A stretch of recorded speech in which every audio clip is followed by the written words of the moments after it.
Bonjour à tous YouTube, j'espère que vous allez bien. Aujourd'hui, nouvelle vidéo et on a décidé de voyager en Corse parce que je suis en compagnie de Nathalie Carfa.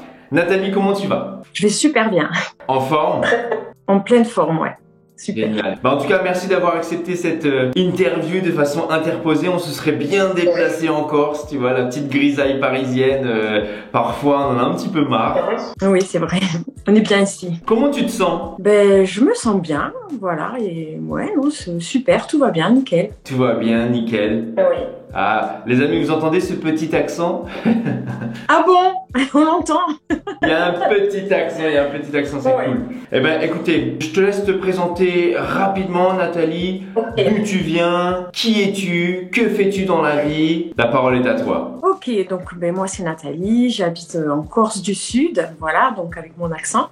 J'ai bientôt 49 ans, voilà. Je suis actuellement prothésiste ongulaire. J'ai un parcours un peu, voilà, j'ai fait plusieurs métiers, mais dans lequel je m'épanouissais pas du tout. Ma passion c'est le dessin. J'ai toujours été fascinée par le tatouage, mais bon, c'est un peu compliqué. Habitant dans un petit village à l'époque, une petite ville, le parcours était assez compliqué pour devenir tatoueuse. Et puis, mais j'ai gardé ça quand même dans un petit coin de ma tête, hein. Donc j'ai travaillé, j'ai fait des travails alimentaires, hein. J'étais secrétaire comptable, je sais pas pourquoi, mais bon, c'est pas grave. Donc je suis devenue prothésiste ongulaire, un métier qui me plaisait bien, mais dans lequel je m'épanouis plus du tout. Et là, je me suis posé la question vraiment à savoir qu'est-ce que je veux faire de ma vie. Est-ce que vraiment j'ai envie d'aller vers quelque chose qui me plaît vraiment? Donc effectivement, à bientôt 49 ans, on se dit oui, il est temps maintenant d'aller là-dedans. Et donc oui, j'ai dit je veux être tatoueuse parce que j'aime dessiner et c'est ma passion. Et le tatouage me plaît, m'attire de plus en plus. Et je me suis dit ok, pourquoi pas. Voilà. Voilà la belle histoire, je comprends. Et en fait, prothésiste ongulaire, tu étais déjà quand même dans un métier manuel et artistique. Manuel et artistique, hein, oui, ça me plaisait beaucoup. Hein. Après, c'est vrai que quand tu commences à te lever le matin et que tu dis j'ai pas envie, là tu te poses des questions, tu dis bon, il m'a plu ce métier, je me suis épanouie, mais maintenant c'est pas ça que je veux continuer à faire. Le reste. Le reste. Ok, je comprends. Voilà. On a beaucoup de prothésistes ongulaires aussi. Souvent, ils nous disent qu'ils cherchent plus de créativité. C'est ça. Là, pour l'instant, c'est très technique, c'est bien, mais tout ce qui est côté créativité, tout ce qui est côté voilà, art, ça reste un petit peu de côté et c'est dommage finalement.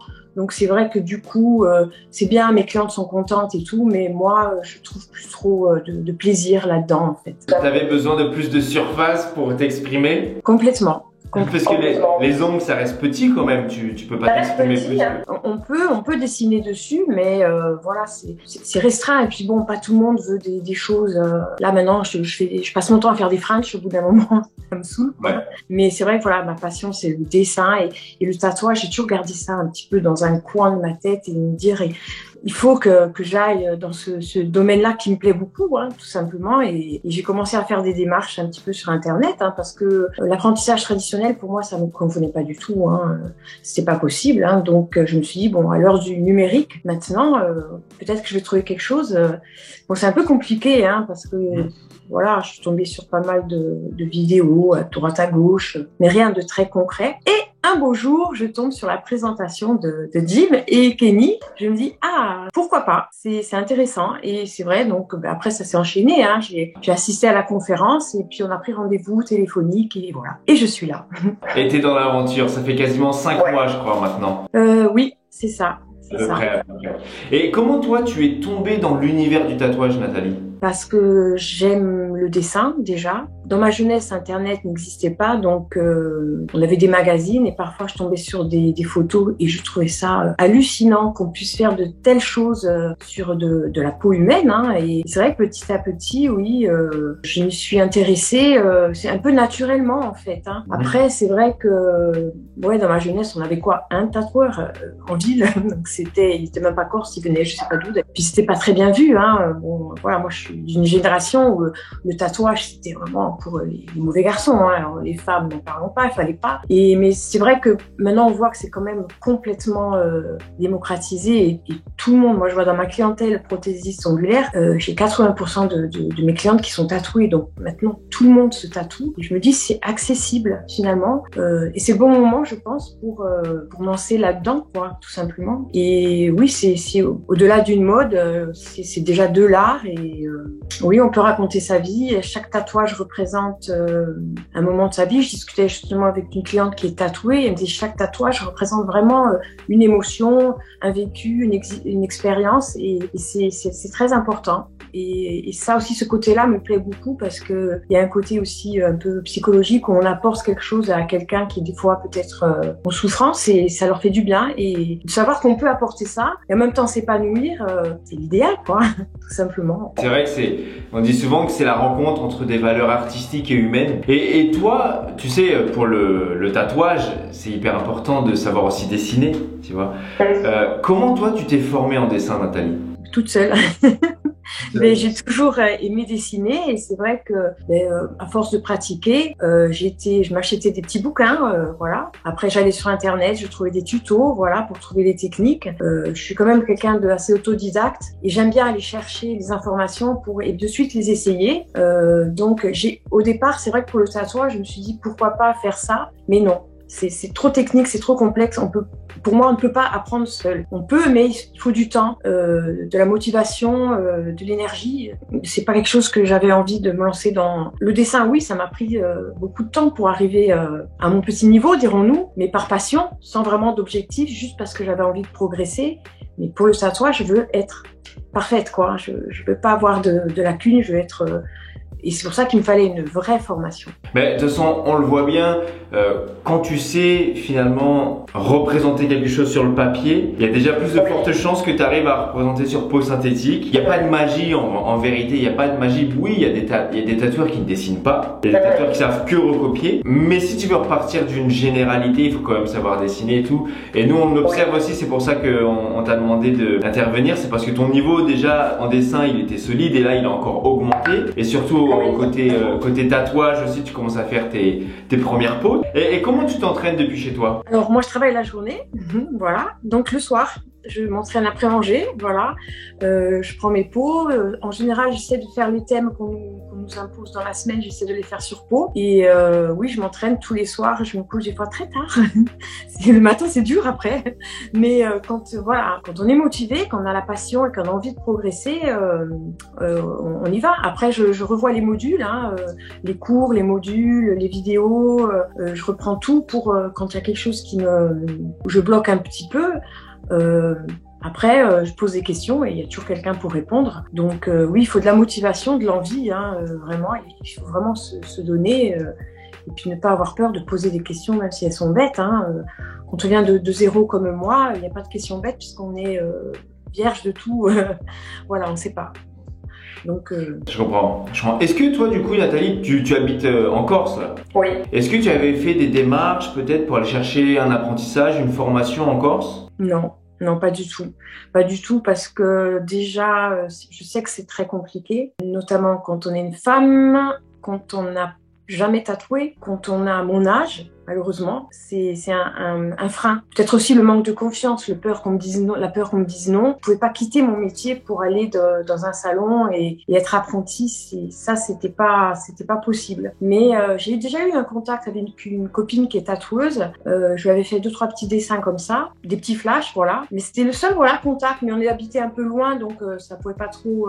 Vraiment, c'était le seul contact avec l'univers du tatouage. D'ailleurs là, elle me donne des conseils, elle me dit voilà des trucs sympas. Mais c'était vraiment le seul contact, oui, avec l'univers du tatouage. Donc c'est pour ça que toi, le distanciel, ça te parlait un peu plus parce que déjà, ça t'évitait soit d'aller dans un apprentissage, soit d'aller sur le continent. Oui, c'est ça. Et de continuer ton métier à côté. Complètement. Moi, j'ai quand même, je suis maman, donc je peux pas quitter ma famille comme ça.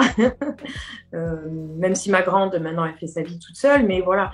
Donc oui, je pouvais pas. C'était pas possible de tout quitter pour partir, même si c'est quelque chose qu'on a vraiment envie de faire, pas à mon âge. À 20 ans, oui, j'aurais pu le faire, mais ça s'est pas présenté. C'était voilà, c'est notre histoire. Ouais. Mais oui, le distanciel, c'est vraiment ce que je recherchais. Hein. Et vraiment, quand je suis tombée sur cette formation, je me suis dit vraiment, oui, c'est ce qu'il me faut. Voilà, c'est exactement ce qu'il me faut. Tu sais, il y a beaucoup de personnes qui ont peur du distanciel, justement. Et est-ce que toi, tu aurais un message à passer aux personnes qui, justement, ont des petites craintes de se lancer sur du distanciel? Comment toi, tu te sens accompagné avec nous? Alors, c'est très paradoxal parce on se voit pas physiquement, mais on se sent constamment entouré, vraiment. Même ma fille m'a dit, maman, quand ça va s'arrêter, tu vas être triste. Je dis oui.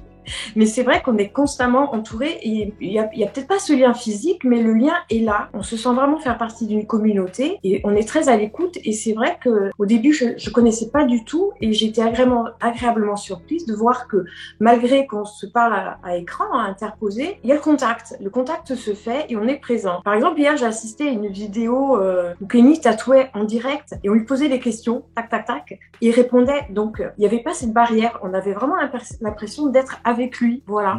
Et franchement, il faut pas que ça soit un frein parce que ce n'est pas du tout un frein, voilà. Moi je dis il faut vraiment le distanciel. Peut-être à l'époque c'était pas ça, mais maintenant le distanciel, le e-learning, c'est vraiment il y a pas de barrière. Ok, merci. Et justement, tu disais tes enfants te disaient maman, tu vas être triste quand ça va s'arrêter. Comment tes enfants ont réagi quand tu leur as dit bon écoutez, la maman elle va se reconvertir et elle va se lancer dans le tatouage? Ah mais ils ont été ma famille, mon mari, mes enfants, ils ont été tout de suite, ils ont dit mais vas-y, qu'est-ce que t'attends, voilà. Ils me soutiennent, et je leur montre ce que je fais.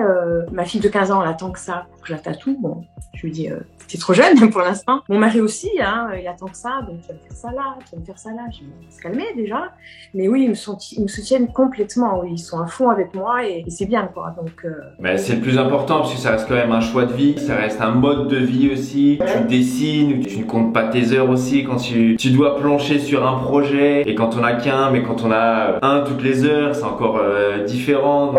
Donc oui, c'est sûr que c'est un mode de vie qui se décide à plusieurs et il n'y a pas d'âge pour vivre de sa passion, tu vois, dans un premier temps. Et justement, en plus, on vous le dit que voilà, dès que vous allez commencer à maîtriser, les gens vont dire ah je veux ça, je veux ça, je veux ça, mais de pas se presser dans tous les cas.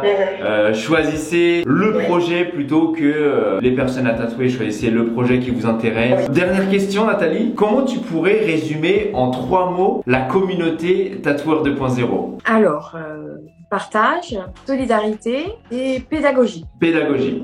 Oui. Ok, bah merci pour tes choix, ça fait hyper plaisir en tout cas. Pro aussi, hein. Je rajoute un mot très pro. C'est gentil Nathalie, c'est gentil. Bon, même si des fois on déconne un petit peu pendant les lives, mais c'est comme ça aussi. Mais c'est super, hein. Au contraire, il y a beaucoup d'ambiance, il y a de l'humour, il n'y a pas de tabou, il n'y a pas de complexe, même si on est moche, on se prend en vidéo, on est en pyjama des fois. Ouais, c'est vraiment une communauté, il y a vraiment un lien qui se crée et ça motive vraiment pour toujours essayer d'aller, on partage tous nos dessins, nos peaux synthétiques, chacun dit oui ça c'est bien, là tu aurais pu faire ça. On partage tout sans avoir peur d'être jugé, au contraire on a tellement envie de conseils que tout est bon à prendre et c'est vrai que oui vraiment la communauté ouais c'est une famille quoi tout simplement.